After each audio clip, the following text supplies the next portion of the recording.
Hey everybody, this is Praxis, and this behind me is my EDC or bug out bag.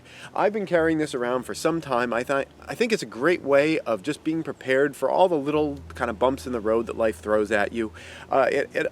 A real way of looking at a bug out bag or an EDC pack is kind of like a glorified mommy bag. You know, when I'm out with my boy, I've got all sorts of tools in there to help make his life better, make my life better. Whether it's like I notice that his fingernails are too long or my fingernails are too long, I've got nail clippers in there. If he gets a scrape, I can, put some Neosporin on it and put a bandage on it to make it so that, he's okay.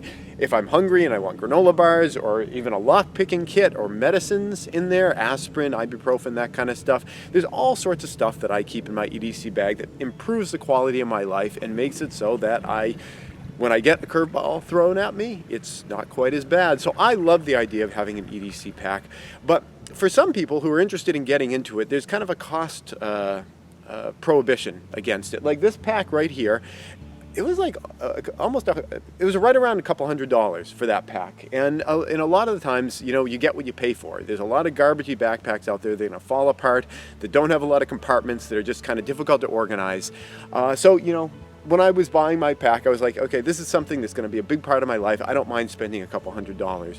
But for people that are just looking to get into it, that maybe don't have that much money, or certainly if you would like to kind of get people in your life that you care about into prepping, and you thought maybe you could get them like kind of an EDC bag that they could put in their car for emergency situations. You're not, well, unless you got a lot more money than I do, you're not going to be wanting to spend $200 alone just on the bag and then, all the things that go into it. I've done videos about bug out bags before. I wasn't necessarily planning on doing this video right now, but I was asked to review a product, and it's right here. It's the Xaegis EDC pack, and I decided to do a video on it because this thing is so inexpensive compared to, what you could be spending. This pack here is $40, and it's pretty good. It's got some downsides too, and I'm going to share those all with you.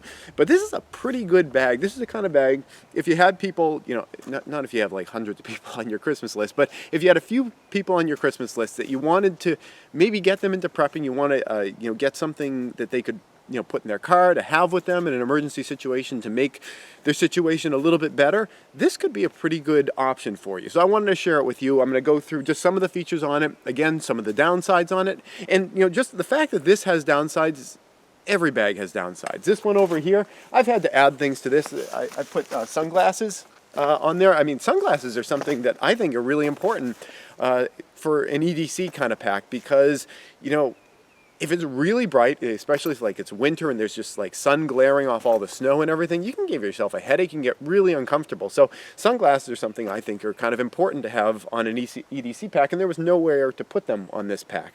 Also, this pack back here, and it's just really a problem with most of these smaller size backpacks, is that ergonomics were not thought of. I think most people that design these kind of packs have never been extensively backpacking, and the idea of having like a frame structure inside. Now, I'm a backpacker. I've gone out for multi-day, week plus sort of, excursions, and you want to have a backpack that has like a good frame structure and everything. Like those are all things you see in backpacking backpacks. You rarely see them in these kind of backpacks. In fact, I've never seen them in these kind of backpacks, and whether you're spending $200 or $40, these are both in that same kind of category where the ergonomics of these straps and everything on both these packs, they're not perfect. So I'm not going to pick that kind of stuff apart too much. But what I do want to talk about with this pack is it just has a lot of storage options in it. And again, it's so inexpensive. It's got MOLLE webbing all over the surface here, which is really, it's handy for adding things on. This guy here has some MOLLE webbing. I've just got bandanas tied to it. But if it had more MOLLE webbing, I think I probably would have attached these sunglasses to a different part on this pack. I had put them on here initially because this could attach to the MOLLE webbing, but it just made the thing stick out way too far. I will oftentimes fly with this in an airplane. You can't fit it into the overhead compartment because they would just stick up too much. So I kind of moved that around, and I ended up using hot glue to attach it. So having lots of MOLLE options is great for customizing the thing later. This pack here just has a lot of those kind of options already built into it.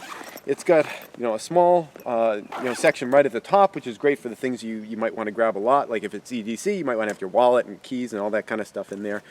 It's got this larger kind of opening right back here which opens up that you could put all sorts of kind of flatter things in here. Again, if it's like an EDC kind of thing, maybe you have things for work you want to be putting in there. It's sort of like your active area, and then the other stuff is a little bit deeper. That's the way that I work with this guy, is that there's a layer of stuff that's like kind of my EDC.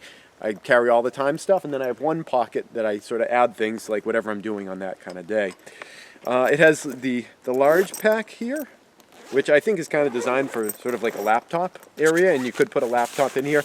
But also, if you wanted to just have it be like general supplies, there's like an open cavity, and there's a pocket here that kind of closes up. So you've got a lot of storage available in there. Again, this is a smaller pack, so when I say a lot of storage, I mean a lot of storage for like kind of a small profile pack. There's little pockets on the side. This one looks like it might be good for flashlight, or even possibly pepper spray if you were in a situation or like where that is legal, and that might be something that you would want. Lots of Velcro kind of tie downs. This is sort of designed as sort of like a tackle bag. But obviously you can adapt the use away from that or to whatever you might want. One strange feature here is that there's a pocket on the bottom that I was thinking it might be like a pass-through. You could put something through, like a little bedroll or something, but it doesn't. It closes off on one side, but it doesn't secure in any way. I really do not know what that is meant for, unless you like wanted to like leave a trail of breadcrumbs. As you're going through the woods, you can put breadcrumbs in there and they'll slowly fall out. I'm not really sure what that's all about. And it didn't come with any literature or any explanation for what a number of these things were, so I'm just kind of guessing my way through. Here's one of the downsides of this, is that it has this side pocket, and you see I've got a water bottle in there right now. It's not the biggest side pocket, and whenever you have any kind of EDC pack, water is very important. Water is life. You really need to have access to water. And I guess you could put a water bottle on the inside of this pack, but it's usually the kind of thing you want to have available on the outside kind of while you're going. This is pretty small. Like this water bottle here, that's not a very big water bottle. It doesn't even close up in there. And you might be like, oh, okay, well, it still fits. But, when you're hiking on the trail, things like this, you can say goodbye to them. They're very frequently going to fall out, especially like if this was full and like you're hiking and like you kind of lean forward to crawl over something. This kind of stuff can fall right out. So that's not really all that great unless you had a really tiny water bottle. But again, I don't want to be too harsh about this, because it's a $40 backpack, and also it's kind of small, and I mean that in like a good way. This pack here, it gets sort of bulky. As an EDC pack, that's kind of gratuitous. This kind of thing, it's a little smaller profile. It's easier to kind of throw around and fit in different places. When I walk around with that, it looks like I'm a guy with a reasonably large backpack on my back. If you had this on your back, you'd have that kind of gray man, kind of blend in sort of thing going on, and there's definitely something to be said for that.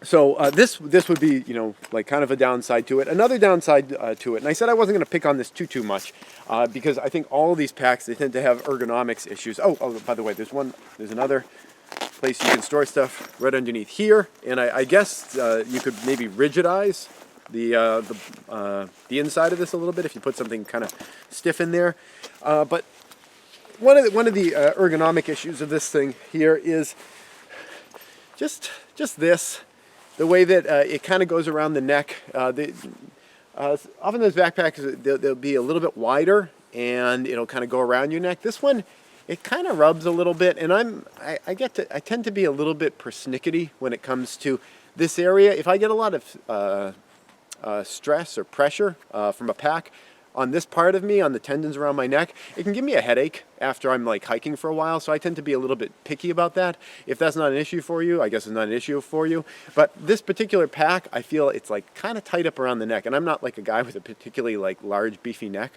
either. So the fact that it's like a little bit tight on me, I'm kind of like, I don't know.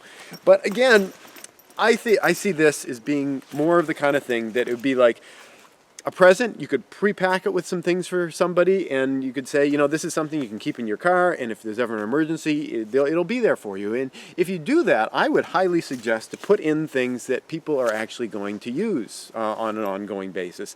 Think about like, what that person, needs, and very frequently that could be like, like some extra water or a little snack, like something that's gonna kind of last for a while, like a packaged granola bar or something like that. bandages are something that you could put in there. Again, we could go all into like what's good in a bug out bag. But, if I were preloading this for someone that was new into prepping, I would probably skip the pepper spray, or the, additional extra ammo, and all those kind of like, standoffish kind of things that get people kind of thinking that preppers are a little crazy. There's so many things about preparedness that are just for everybody, whatever it is, like, maybe like a map of your area, a list of phone numbers of your family members. People have trouble, like, they store all their phone numbers in their phone, and if they ever lose their phone, they don't know how to contact anyone. They could borrow someone else's phone, but they don't know anybody's number. So having like a list of phone numbers, those kind of like basic things, think about like the problems that average people have on an average day, and create kind of a preparedness pack for that kind of stuff. We don't all have to be preparing against aliens invading by airdropping bird flu infected clown zombies all the time.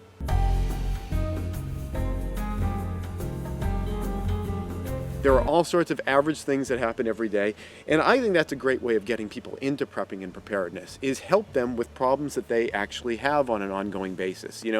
Sure, the financial markets are, unstable, and sure, they may collapse someday, but, if you fixate on those kind of things, those sorts of things that happen very infrequently, a lot of people are going to be like, well, that never happens. It's never happened in my lifetime. I don't need to worry about that. But I guarantee they've been thirsty at some point. They've wanted gum at some point. They've wanted a breath mint at some point.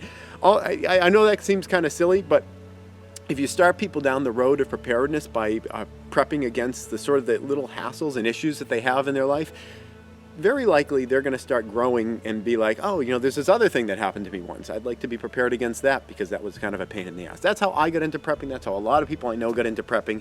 Just little things happen in your daily life that are irritating, you don't want to have happen again, and you like to make a little bit of a plan for it in the future. And a EDC kind of pack is a great vehicle to help you with all those sorts of things. And again, this is one. $40. It's very inexpensive. I think it's kind of like an entry level kind of thing. So if you're looking for a gift for somebody for this holiday season, consider this, maybe pre-packing it with a few different things, light that little fire under their butt, and then maybe someday they'll be teaching you some things. That's it. Thanks for watching.